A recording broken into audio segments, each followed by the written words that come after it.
নমস্কার। ঠাকুরমা স্বামীজি গুরুদেবের শ্রীচরণে প্রণাম জানাই।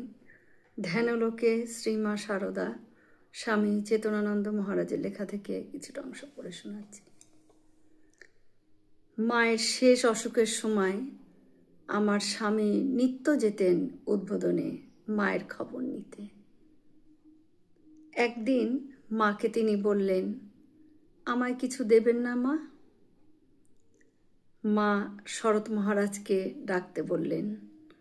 শরৎ মহারাজ এলে মা তাকে একটা কাঁচি আনতে বললেন।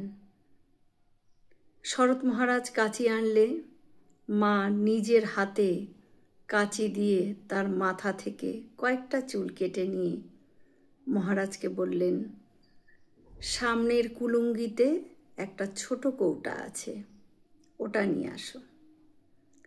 মহারাজ কৌটাটি আনলে মা নিজে তার মধ্যে চুলকটি রেখে আমার স্বামীর হাতে দিয়ে বললেন, এটি হলো সিদ্ধযন্ত্র, এর ওপর সব দেবদেবীর পূজা হবে। এই পূজাতে কোনো আড়ম্বরের প্রয়োজন নাই, পূজা হবে সাত্ত্বিকভাবে। ইষ্টমন্ত্র জপ করে যন্ত্রটি গুছিয়ে রাখবে। গঙ্গাজল থাকলে গঙ্গাজলে, গঙ্গাজল না থাকলে কলের জলেও হবে। আর পূজা হবে মানস পূজা।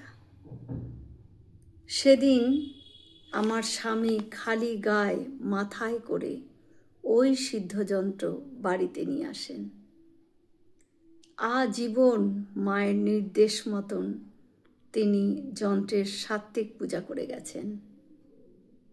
মায়ের দেহরক্ষার পর 1920 সালে শরৎ মহারাজ ওই যন্ত্রের ওপর কালী পূজাও করেন। সেদিন মহারাজ আমাকে, আমার স্বামীকে পুনর্ভিষিক্ত করেন। পূজা শেষে গেরুয়া বসন, দণ্ড আর কমণ্ডলও দিয়েছিলেন। কমণ্ডল ও দণ্ড তিনি তার কাছেই রাখতেন। আর তার নির্দেশ ছিল, গেরুয়া এখন পরতে হবে না, অন্তিম যাত্রায় গেরুয়া সঙ্গে যাবে। শ্রী শ্রীমা আমার স্বামীকে এবং আমাকে নিজ মুখে বলেছিলেন, যারা ঠাকুরের শরণ নেয় তাদের কখনো মোটা ভাত কাপড়ের কোনো অভাব হয় না। মায়ের দেওয়া সিদ্ধযন্ত্র যেমন আমাদের মায়ের আশ্রয় করে দিয়েছে, তেমনই দিয়েছে ঠাকুরেরও আশ্রয়। ওই সিদ্ধযন্ত্রই আমাদের পরিবারের মোটা ভাত কাপড়ের আজও সংস্থান করে যাচ্ছে এবং ভবিষ্যতেও তা করবে। শুধু মোটা ভাত কাপড়ই নয়, আমাদের পরিবারের আধ্যাত্মিক জীবনের ভারও তারা নিয়েছেন। সেই বিশ্বাসেই আজও বেঁচে আছি। জয় মা শারদা। আমরা সকলে মিলে একসাথে বলি, জয় মহামাই কি জয়, জয় ভগবান শ্রী শ্রী রামকৃষ্ণ দেব কি জয়, জয় স্বামীজি মহারাজজি কি জয়। হয়তো অনেক ভুল ত্রুটি করলাম, ঠাকুর যেন আমায় ক্ষমা করে দেন।